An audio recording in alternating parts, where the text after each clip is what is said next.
Fall is here, which means it is time to plant our bulbs. Now I'm working with an area that's kind of beat up in this front bed, so the first thing we're gonna do is just prep it with some new soil. Boom, the soil is down, and now I need to determine what bulbs I want to plant. I'm gonna take a little bit of inspiration from some of my plant travels.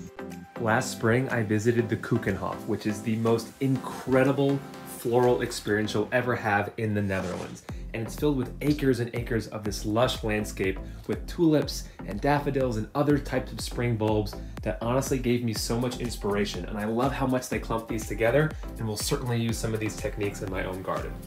We already have tulip beds in our yard, so we're going with a combination of daffodils, crocus, iris, and those beautiful alliums.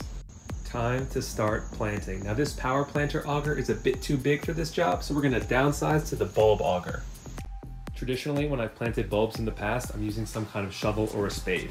And that's fine, but it can become really difficult when I'm digging through that hard earth. So what I'm gonna do here is remove that bigger auger, replace it with the 6-inch bulb planting auger, and this is gonna make it super simple and easy to start digging those 6-inch holes. Before starting this bulb planting project, I made sure that I did a test hole.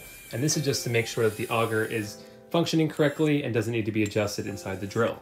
Now each of these holes is going to be about 4 to 6 inches depending on what type of bulb I'm planting, and I'm working my way around the edges and also in between the hosta to create groupings of these different bulbs.